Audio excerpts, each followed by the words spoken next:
This is a tale of two games. One of these RPGs is a massively multiplayer live service cooperative grind fest designed to bleed players of their time and money by walling off its characters, weapons, and cosmetics behind a slew of in-game currencies and microtransactions. It's a familiar model we've seen more and more of over the last decade as game companies compete for an ever-dwindling amount of player attention spans. The other game is this. All I sought was a glorious death.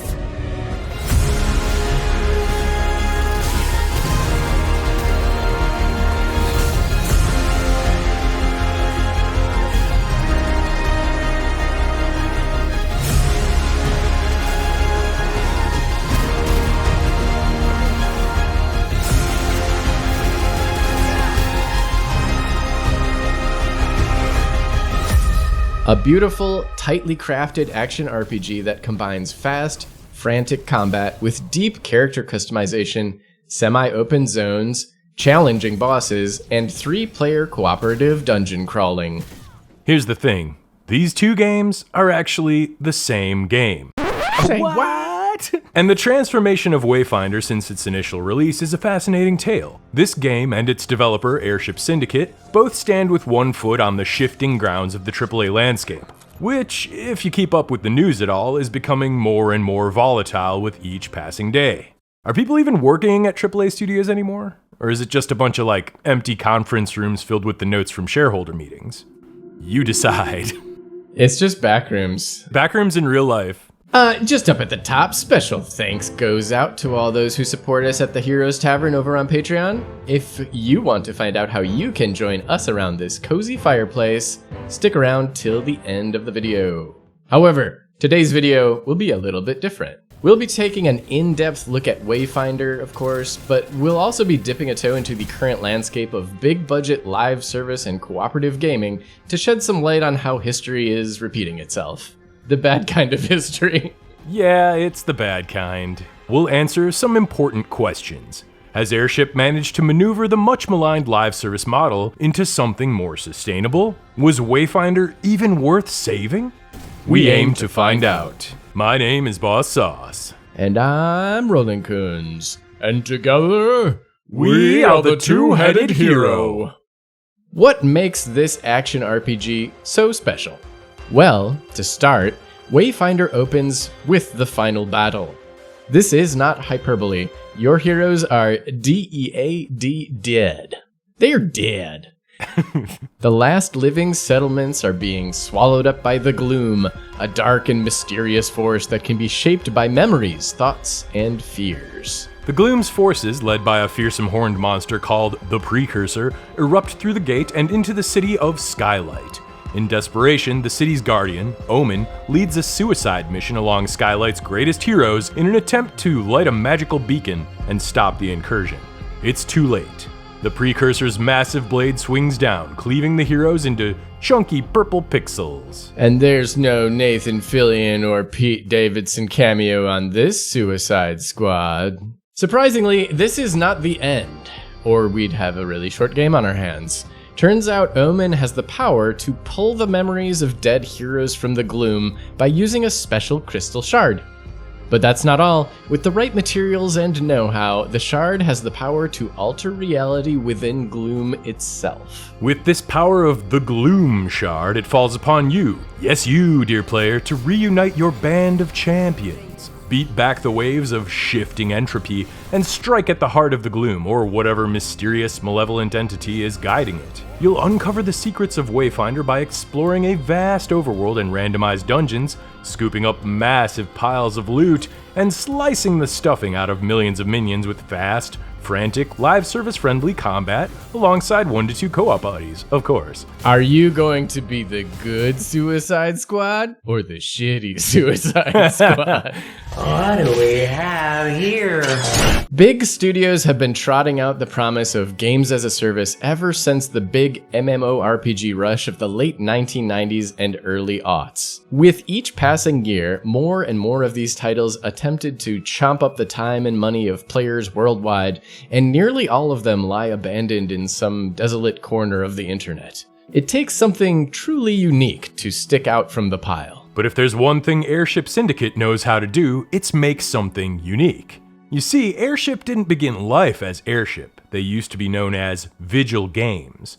Established in 2005 by renowned Marvel comic artist Joe Madureira, or Joe Mad, and designer David Adams, Vigil was responsible for the highly regarded Darksiders franchise. These games were a series of stylish and spectacular action RPGs with an interesting take on the four horsemen of the apocalypse from biblical mythology. The series has a cult following that remains to this very day, and a new entry was recently teased to be in development right now.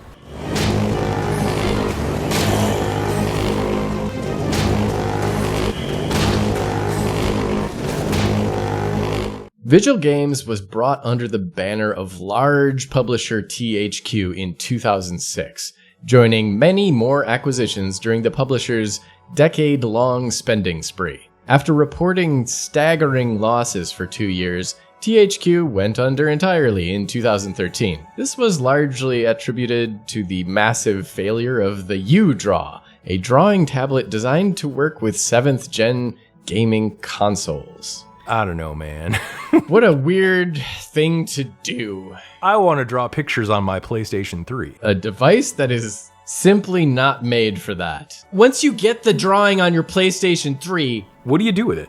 how are you going to show that to somebody else? Come over to my house.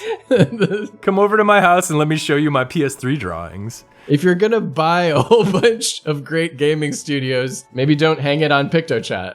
THQ's properties and studios were closed outright or cannibalized at auction. Hundreds of people lost their jobs. Nordic Games went on to wear the THQ name like a macabre dead skin mask over its own face. And this all seems a little familiar, right? Sort of like a warning tremor for the whole Embracer Group earthquake we saw shaking through the games industry recently, except on a much smaller scale. And what do you know, THQ Nordic is a publishing arm of Embracer. Guess the industry never really learns anything at all from its mistakes. Vigil Games was one of the few chunks of the THQ meat that did not get snapped up from its steaming corpse. Joe Mad went on to create Airship Syndicate, while David Adams formed Gunfire Games. Airship curiously debuted with a turn-based RPG, like a Final Fantasy kind of thing, called Battle Chasers Night War, before following that up with a Darksiders ARPG spin-off. And a turn-based League of Legends spin-off that I've never even heard of but somehow already have in my Steam library. During this time, Airship relied on publishing agreements, but while the studio had action RPG pedigree, they never tried to release anything in the multiplayer space, so it seemed only natural for them to partner with Digital Extremes, the developer and publisher of perhaps the most famous, and arguably the best, free-to-play game of all time. Wayfinder was marketed as the perfect intersection between casual action game and hardcore MMORPG. Easy enough for anyone to pick up and play with some buddies, while offering a veritable rabbit hole of character builds and gear upgrades to chase. It's safe to say that this concept falls firmly in the new school philosophy of online game design, giving players a lot of mechanics to chew on, loot to chase, and awesome cosmetics to drip out each of the playable characters. The open beta got a lot of positive attention from streamers and testers, and for a time it seemed that the game had successfully dodged the pitfalls and stigmas we've seen in similarly scoped live services. Theoretically, that's a lot of reasons to log on. So, what the hell happened? A troublesome launch in August 2023 revealed severe server issues. Logging on became a distant wish for many players that found themselves facing hour-long queues, or worse, sudden server disconnects. Financial woes reported on the part of publisher Digital Extremes led to layoffs, and the closure of their entire publishing arm soon followed. As a result, Wayfinder found itself without a publisher and without the financial support it so sorely needed in this post-launch early access period. It looked like this game was on its way to getting chucked in the meat wagon and sent to the ever-growing live service mass grave.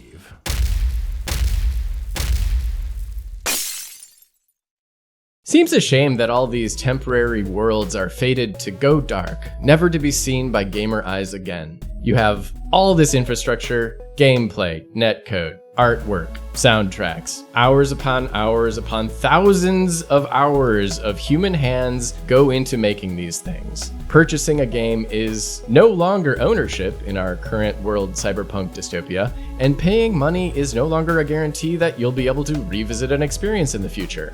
But games you only pay once for don't make companies any more money, right? So, once again, capitalism screws us all. It sucks for the consumers, of course, and it also sucks for all the devs that put in the crunch time to bring these visions into the world. Hell, right this very minute, there's an entire campaign headed by Ross Scott to try to introduce legislation in order to prevent this very thing, the Stop Killing Games movement. What if there was a way to save all of these orphaned games? With a few tweaks to the recipe, maybe it's possible to breathe new life into live service and free-to-play games, ensuring whatever small, loyal fanbases they have would be able to enjoy them indefinitely. This is the experiment that Wayfinder boldly pursues, and other games are starting to follow suit. Airship Syndicate began the long process of wrestling the game away from Digi Extremes. Although the separation seemed amicable, the process of rebranding and retrofitting Wayfinder still ended up killing much of the momentum and excitement that had so carefully been built before release. In May of 2024, Wayfinder would finally release the Echoes update, which reworked most of the free-to-play elements and switched off the centralized server requirements. This also dramatically rescoped the game into a more traditional drop-in co-op experience rather than the MMO game it set out to be at the start, and this post-live service version of the game will be the focus of our discussion today. All of this would be irrelevant, of course, if Wayfinder felt clunky or annoying to play, but the game handles really well. Most of the time, players will find themselves slicing, shooting, and dodge rolling through semi-randomly generated dungeons with semi-randomly placed enemies in order to complete semi-random quests. Just kidding. In order to complete quests, level up, and scoop up armfuls of loot. Wait a minute, am I just talking about Warframe again? There's definitely a familiar feel for anyone that's taken up the mantle of the Tenno here, but let's not forget about the developer's action game pedigree. Some of the moves in Wayfinder definitely carry a weight and spectacle that calls back to Darksiders. Blades and bludgeons all have combo bars or heat gauges, and each one feels profoundly different. From the bludgeoning weight of the battle axes to the 1,000-cut combos of the daggers. Melee weapons have a light attack and a heavy attack, kind of Dark Souls style. Mixing up these inputs allows you to chain together different combos, sort of like a fighting game. And discovering the different movesets is definitely part of the fun. Maxing out a weapon meter by landing enough hits allows your hero to unleash a special move unique to that weapon, and some of these are incredibly useful. There's damage buffs, giant cleaving attacks, or massive overhead swings, just to name a few. Since Wayfinder takes place in an advanced techno-magical society, our heroes have retired the archaic bows and ballistas that you'd usually find in a fantasy game. Nasty!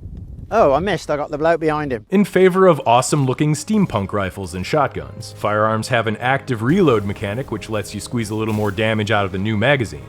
They also have a unique approach to critical hits. Whenever this little gold meter on the side of the reticle fills up, your current target's weak points will appear, and landing a shot on these weak points will cause massive damage. Unlimited power. Killing spree. Pulling off enough crits will juice up the gun's special attack, which can be helpful stuff like an extended magazine, a big old blast, or a lethal harpoon, which is probably my favorite one. There's an absolute ton of different enemies to chop, and all of them have unique themes, resistances, and attack patterns. Not all of the designs are winners. Do we really need another big spider enemy in a video game? But we had a great time beating the hell out of ghostly monks, vicious gangs, giant yetis, and so much more. Powerful enemy attacks are normally telegraphed by big glowy indicators, leading to a lot of don't stand in the fire moments we've seen in plenty MMOs before. A few of these enemies, like the miniature Shai-Haluds, require some special tactics to take down. And in general, Wayfinder does a great job of mixing up enemy types within a single encounter to keep players guessing. But the heroes are what really ties the combat loop together. There's 8 playable champions that can be unlocked over the course of the game, and you can swap between them at virtually any time. Each champion has 3 base abilities that work on a cooldown, and 1 super special ultimate power that has to be charged up by dealing damage. Throughout your travels, you'll run across little tidbits of memory that can be unlocked to provide some insight into a hero's personality and background. Which is neat, but who cares about that when you can get totally dripped out? Heroes all have a ton of cool gear, cosmetics, and paint jobs, all of which have to be found or unlocked over the course of the game. It's pretty fun to make your fighters into Necromunda extras or Spawn cosplayers. Hero selection probably has the greatest effect on gameplay style. Any hero can use any weapon, but some just lean better into melee or ranged combat than others. Silo's got bombs and decoys that are great for keeping enemies at a distance. Wingrave's healing and shield auras work best when he's close to other players. Muscle Mommy has a bunch of charge-up single target attacks. Medieval Spawn's powers work best when he's surrounded. And then there's the passive abilities. Oh yeah, there's enough passives to make the min-maxers out there go all cross-eyed. Is this where we talk about our favorite characters? If you want. I know you're gonna say Lion Man 20 times in a row. Lion Man, Lion Man, Lion Man, Lion Man. Lion Man is the closest you can be to being an orc. Got an orc voice. There ain't nothing out there more terrifying than me. Put an orc nose on that guy, he's an orc. He's basically a Diablo barbarian. You just spin and spin and spin and jump around. It's jump and spin, yeah. Progression doesn't work exactly how you'd think. It's incredibly complex. There are several progression layers, and all this can feel pretty overwhelming due to the sheer amount of choices, even if Wayfinder attempts to funnel these down a bit near the beginning of the game. We're not quite in Path of Exile spiderweb hell here, but there's definitely some intricacies that take some time to get the hang of. When you ding ding level up, you might get an ability point, an affinity point, or a focus point, depending on how far along you've progressed. All these points can be respec'd at any time, which is handy if you're not happy with your choices, or if you really want to get into the weeds with it and squeeze the best possible performance out of your playstyle. Ability points are pretty simple. They allow you to unlock one of the 4 character abilities, or upgrade it with a powerful passive effect. Affinity points are closer to what you might find on your garden variety ARPG skill tree. Each character falls under one of 3 archetypes: War Master, Arcanist, or Survivalist, and each archetype has a different skill tree. Most of the nodes on these extensive trees provide a small passive stat bonus, but some of the more interesting ones open up big possibilities for your hero, like charging up a buff that extends to the whole party, or pooping out a landmine whenever you dodge. Focus points are incredibly powerful. These points don't just change how your special abilities function in meaningful ways, they also provide passive bonuses to certain stat scores based on your gear. This means that you have a bit of loot synergy to consider as well. Focus points are also the only stat that requires gold and materials to upgrade, which means you'll be spending a decent amount of time hunting down whatever arcane shard or sparkling powder you'll need to push it into the next tier and unlock that shiny new passive bonus. The highest tiers can only be unlocked with a glowy purple gem obtained via post-game hunts, special boss fight remixes with a higher level of challenge. For the most part, though, you'll be harvesting materials in one of Wayfinder's many dungeons. Loot pretty much spills out of everything you knock over in true ARPG style. There's also a lot of treasure chests sprinkled around, which helpfully show up on the minimap.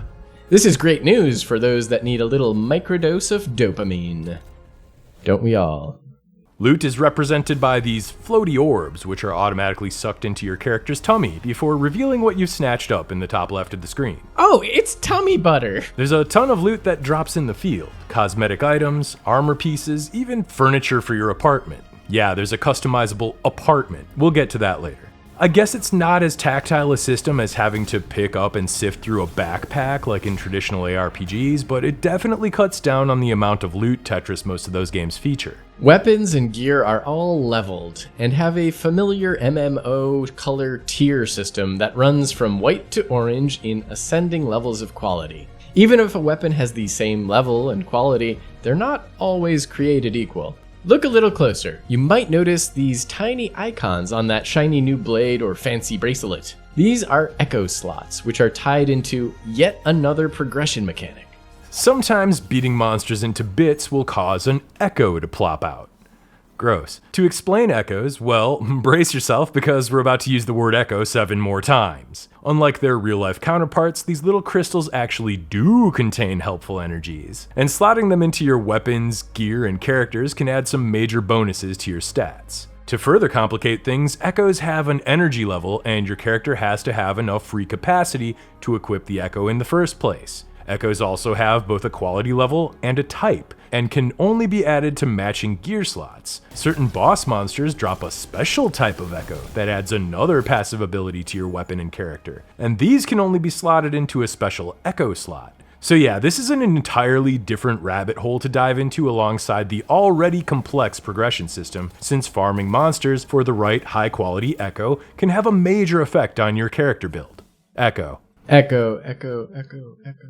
What do you do if you find a super powerful echo that you want to slap on your gear but don't have the appropriate slot for? Well, maybe it's time to build some new gear. Which means you'll be visiting Skylight's various vendors and bumping around inside one of these crafting screens. Other than armor pieces and echoes, just about every item can be crafted over the course of the game. This extends to apartment furnishings, potions, weapons, and so on. You can craft upgraded versions of your swords and guns, which provides a decent bonus to every weapon you pick up of the same type. You can craft upgraded versions of your heroes, which gives across-the-board bonuses when using that character. You can even craft catalysts, dungeon mutators which provide unique challenges and rewards when entering the instance dungeons within the Gloom. Or you can fill your apartment with birds.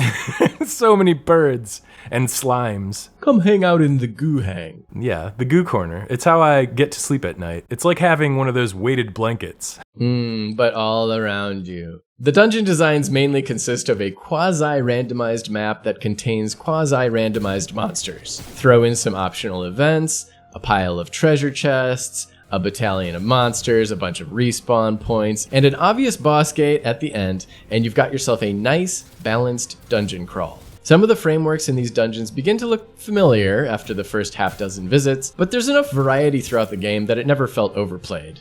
The Codex Halls were a particular favorite of ours, with its hidden switches and spiky man-crushers sprinkled through its worn brick corridors. Crush me, muscle mommy. The gentle hug of a spike wall is what my body craves. Although the occasional blue blocky Gloom dungeons didn't really grab me with their abundance of vines and annoying jumps and annoying barriers powered by big purple onions, the game soon redeems itself with more awesome sights and open arenas like this frozen forest here. Each of the instances feature a varying amount of puzzles, traps, mini-bosses, and mild platforming challenges, and this provides some welcome breaks in the action. Once you conquer a dungeon, you cut up its pulsing purple organ and hoist yourself back to the real world to claim your rewards, which will vary in quality depending on how well you perform during the run.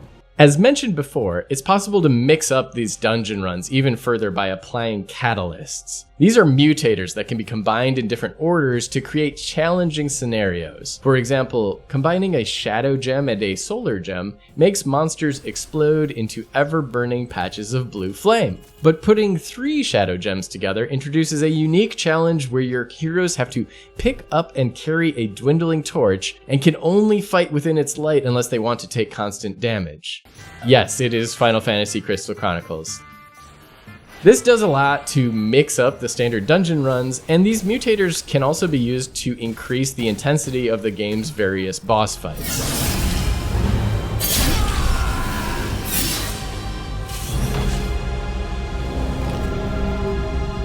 As your intrepid heroes regain their memories and abilities throughout the game, they'll be faced with imposing bosses.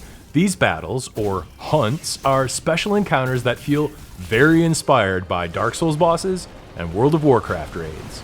You'll see these massive creatures change phases, summon allies, and even alter the boss arena to keep players on their toes. Wayfinder really goes out of its way here to make sure no 2 bosses feel the same, and I had a great time with these. Even if some of the bosses were initially filtering, taking a step back to figure out the right mechanics and positioning and learning not to stand in the fire, no, don't you do it, don't, got me through even the toughest encounters. And I will say that on the whole, this ain't no FromSoft game. Outside of dungeons and bosses, Wayfinder features some gorgeous open world sections. Traversing the beautiful highlands outside of Skylight is fast and fun and fancy-free, whether on foot or on your equivalent World of Warcraft mount. Many areas have glowy purple zip lines posted around, which allows characters to traverse quickly between certain zones while you enjoy the views. There's also fast travel in the form of these little stone beacons. Knifing them with your cool gloom dagger traumatizes them, so you can return back to each beacon through the map once the Stockholm Syndrome kicks in. So yeah, there's a lot of ways to move around, whether you want to travel by menu or just fart around in the mountains. In addition to some timed world events, these open world segments feature plenty of ruins to poke through and hidden caves to discover, and these feel like you're sneaking into some forbidden places. Like the hotel pool after hours, or the hotel office after hours. Or someone else's hotel room after hours. Secrets are tucked away in all sorts of corners, and the occasional simple environmental puzzles can reveal extra treasures for players that want to take the time to discover them. This amusement park approach definitely has a similar feeling to the open zones of Destiny 2, or, yeah, Warframe once again. A bit of World of Warcraft flavor also pops up in the open world recipe, down to the water elementals and, definitely legally distinctive murlocs hanging out by the shoreline. From the green cliffs of the Highlands to the shingled roofs of Skyline, there's no doubt about it. Wayfinder is a great looking game. The allure of another take on the techno-magical post-apocalypse is always a strong draw, and the way this game stands apart from the last techno-magic post-apocalypse we covered is like night and day. Truth be told, the art budget must have been high here. Each steeple and hill crest looks immaculate and gorgeous, and the detail within the rocky caves and the dungeon halls is fantastic, providing the feeling of a vast world to explore. Even if the open world play space is relatively small compared to the MMOs it derives from. Character designs are equally beautiful. They dabble in a sort of WoW cartoon style, shoulder pads and all, but have their own unique comic booky identities to them. There's a great deal of expressive animations for every hero and monster, and even the idle animations of the townsfolk look polished and smooth. A lot of the side characters are super colorful and brimming with personality, like the charming Lord Halar here with his little monocle, his little steampunk costume, his little British accent. I am Lord Halar. As you know, my lands and the Dominion itself have been swallowed by the gloom. But even now, especially now, names matter. His little mustache. He's so cute. Don't you want to just put him in your pocket and take him home? Give him a little kiss. Yeah, a little kiss on his head. Mwah. Tuck him in at night. But it is my studies of the gloom that can help you, not my knowledge of arcanic illumination. And the bosses, though. Each boss is massive, impressive, and unique in both form and function. I guess if there's a small complaint to be made, it would be the amount of just stuff flying everywhere in the middle of a spicy fight. Not to say that the game goes overboard with the amount of VFX and particles popping off all the time, but combined with a complex UI, it can sometimes feel like information overload when you're juggling a bunch of different bars, indicators, cooldowns, and numbers jumping up from all corners of the screen. In short, this is a ramp-up game, not a cooldown game. There's a lot to pay attention to, and it has to be paid attention to all at once. During the points when Wayfinder gives your fingers a little break to tell its tale, we sometimes get treated to the occasional nice-looking motion graphics cutscene. The art direction is spot on here, and it's neat to see all these in-game characters brought to life. Other dialogues with merchants and quest givers take place in visual novel style, with character pop-ups and text windows. While the big cutscenes are fully voiced, it gets a little spotty with the quest giver conversations. These might have just a line or two, or even simply a plain white text over black screen, which really makes Wayfinder feel a little bit more like an early access title. But most of the time the game is so polished that it's easy to forget this. The voice acting itself is fine enough, with what I'd call Saturday morning cartoon delivery pervading most of the performances. Omen, the main quest giver, is a standout as far as voiceovers are concerned, so it's a good thing that she has the most lines. We should celebrate. And yet, I feel a foreboding that I can't explain. Your own characters also have barks and one-liners that randomly spout out during combat. Steel sins and iron bites. A few of these lines, like the taunts grumbled by Grendel the Lion Man, sound nice and raw. But many of them are, well, fairly cringy, coming across like Wish version Overwatch taunts. It's about time. Voice acting runs further downhill for some of the minor characters. There were a few occasions where the voice just didn't match the face. Like this old lady here, that looks to be about, all of 20. Wouldn't risk venturing within until we've gotten a better lay of the land. On the other hand, sound is simply great. Everything from axe chops to shotgun blasts all carry a ton of meaty impact and lie where they should in the mix, and the game successfully avoids the all too common audio diarrhea effect when tons of action is popping off on screen. Monster sounds are particularly good, with stuff like little goblin barks and insults from the raider gangs adding that extra layer of polish.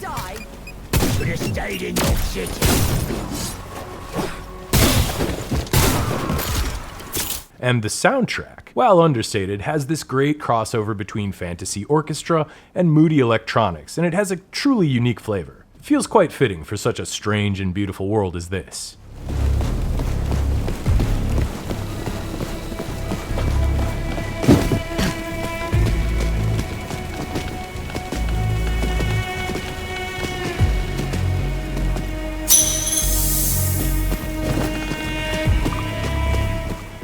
For all the effort Wayfinder puts into making a compelling world, it's kind of a shame that its world building feels a bit disconnected and messy. The game does a lot of exposition dumping, throwing names in your face like they're supposed to be impactful and meaningful right off the bat, but without properly explaining why we should care about them. A lot of this disconnect has to do with the way many of the major story beats are told, through easily skippable pop-up dialogues. To be fair, other live service games like Destiny and Warframe also run into these kind of storytelling problems and try to get around it by tossing in a lot of voice on the radio lines to explain what's happening.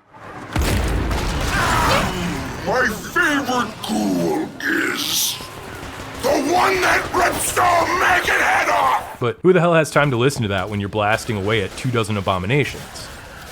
Wayfinder actually has some really interesting story beats if you care to figure it out. The world was once a technologically advanced, arcane paradise known as Evanor, with massive cities dotting the landscape. And giant swords? Each city was built up around a beacon, mysterious magical megastructures that have existed for time immemorial. It's never stated exactly what these beacons do, but apparently they can function as transport hubs and giant arcane batteries. No one ever expected the builders of these beacons to come back and collect on their investment. But that's what happened. The beacons lost their light and became conduits to the gloom, and one by one, cities began to fall to the precursors, invading forces that struck from within. With the beacons unlit, the cities were cut off from any outside contact. Omen was successful at relighting Skylight's beacon, creating a safe oasis within the encroaching gloom, but the cost was the lives of all her fellow warriors. It's been nearly a year since this hollow victory, and out of the gloom you step, shard in hand. With the guidance of Omen, Lord Halar, and the rest of Skylight's allies, you go about the task of bringing back echoes of your lost compatriots, getting the band back together so that the beacons can be relit and the precursors routed back to whence they came. Kill the usurpers and take back your world. Not too long after you begin your quest, a mysterious figure begins tossing a bunch of foreshadowing your way. With the help of your allies, you work to uncover the identity of this entity as you continue your search, finding new and important clues about the downfall of society, as well as the nature of the gloom itself. You learn that the gloom shard you possess can be fashioned into a dagger that has the power to cut through the gloom. Your special status as a living echo of a great hero's memories also grants you the power to trace the memories of other places, objects, even people, and sometimes manifest them within the gloom. All this leads to a long chain of events that reveals the mysterious figure's intentions. But this turns out to be only the beginning of your journey. Beacons all across Evanor have gone dark, and it's up to your little ragtag gang of Wayfinders to bring them back into the light. If you didn't notice already, there's a lot of cheesy, overplayed light versus darkness themes throughout Wayfinder's tale, but this is just a morsel of what the main quest offers. It's quite long and takes a few unexpected twists and turns. Again, it's a bit of a shame that so much of the story relies on static images and sparse voice lines. Kinda hard to stay engaged with visual novel conversations alone. This shows intention. Many of the side quests follow this same storytelling convention, but there were still a few I really liked, such as the Kestrel questline where you help reconcile an infamous gang member with their sordid past, or a scavenger hunt involving a cursed great axe. One of my favorites involved braving a hostile wilderness to track down someone's missing lover. When the trail ends, not only do you find that she's alive and well, she's married to somebody else and pregnant. There's so many stories to unravel in the realm of Evanor, and I had a really good time tracking these down. Not everything is perfect in Evanor, though. Wayfinder has a few puzzling design choices that expose the skeleton of the old live service game beneath. For one, there's an overwhelming amount of materials, collectibles, currencies, and keys that all end up clogging up your inventory, and it's never easy to figure out exactly what all these things are for. There's a codex, sure, but some tooltips over the currencies you can see in every menu might go a long way to clearing up this confusion. I was stumped for weeks trying to find this purple gem to upgrade my focus level to the final tier, only to learn much later, after the credits rolled, that these drop from mythic hunts in the post-game. This reeks of gacha game to me, and it would actually be nice to consolidate some of these alternate currencies. There's also a ton of cosmetics, apartment furniture, sprays, armor sets, emotes, and other live service trappings. I think it's really cool to be able to customize your living space and drip out your heroes, of course. But it's a shame that so much of this is gated behind RNG chest drops or specific in-dungeon vendors. It'd be much nicer to quest for some of these, especially those tricky to find armor pieces. And to be fair, some of the emotes and so forth are actually reserved as quest rewards. But in a game that's shifted from a shared online experience, a lot of the cool cosmetics and freaky furniture that you can find might go unseen by all except a few of your closest buddies. Speaking of gaming with buddies, the co-op experience is still a little clunky. The recent addition of a server browser goes a long way in making this more tenable, and is a far sight better than dinking around in Steam interface menus to invite folks into your co-op games like you had to do at first. Adding a way to jump into a random, similarly leveled group with a single button press would go a long way towards making the pick up and play experience Wayfinder is aiming for. Finally, there's the Reward Tower, Wayfinder's answer to the Battle Pass. Keys drop for the towers at seemingly random moments, and two of the game's best characters are gated behind this system. This just feels bad. It's divisive in the game's community, with some players enjoying the sense of choice and progression, but a single-player battle pass is never a good look for a game. It's also impossible to ignore the performance issues that pop up from time to time. Certain zones were unplayable on Steam Deck, and laggy even on high-end PCs. Some of the hairier boss fights caused the frame rate to turn into a bit of a slideshow. And while Airship has definitely taken strides forward to fix these issues, the occasional hiccups and Unreal Engine crashes still occur from time to time. After spending over 2 full work weeks bouncing around the Highlands, it's still hard to say if Wayfinder truly succeeded in its mission. There's a great game here at the core, and it's an absolute blast to pick up and play with a buddy or two. However, the game still feels incomplete in places, and the hype has died out. Player counts are not usually a great measuring stick for a game's failure or success, but it's hard to ignore mixed reviews on Steam or the fact that only a few Wayfinders have been logging in each day. Recent success stories over the past few years continue to prove that the online co-op model is not going anywhere, because everything is more fun with a friend. Even bad co-op games can be fun because at least you're suffering together. But great co-op games have great staying power, and Airship is really smart to try to take advantage of this trend. In fact, other bigger companies have started to follow suit. Take a look at New World Eternum, a total rework of Amazon Games' New World MMORPG. I spent a lot of time chopping trees and getting wrecked in PvP on this mysterious island, and despite its continual, massive problems, it was a fun MMO to mostly solo my way through. The announcement that Eternum would shift the focus of the entire game into a single-player and co-op experience certainly came as a surprise to the player base. New World already had a problematic past and mixed player reviews since it launched, but I think this just goes to show that larger studios are starting to catch on to the fact that players no longer have the patience to deal with the headaches of centralized servers, battle passes, and microtransactions.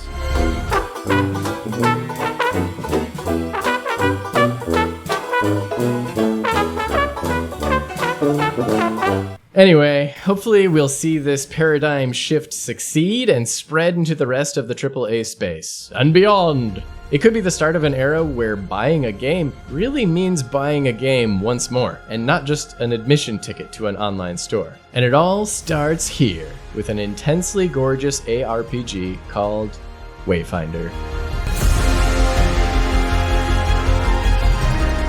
Thanks for coming along on this journey through Evanor. Extra special thanks to all our supporters from the Heroes Tavern over on Patreon and Ko-Fi. If you'd like to get involved with keeping our channel afloat, consider pulling up a stool and joining us around this cozy fire. Our champions gain early access to videos, exclusive content, and special Discord roles, all for as little as 2 shiny doubloons per month. A hearty cheer goes out to our Seat of Honor level supporter, Wolfgang Bristol. And John Mark Colado. And we raise a tankard to everyone seated at the heroes table with us, including Adam Uselman, Jaduzable, KK, Wurpes, and all the rest. We really appreciate your patronage. Your donations really add up. If you're unable to donate, you can still help us out by liking the video, subscribing to the channel, and telling all your RPG-loving buddies to come watch our stuff. Maybe leave a little comment telling us which emote is best. So are you team Goblin Dance, or are you team shoveling popcorn into your mouth? I'm team splash into whatever ground you're on. Or just talk about your favorite live service games and action RPGs down below. Thanks again for watching, and we'll see you on the next Two-Headed Hero.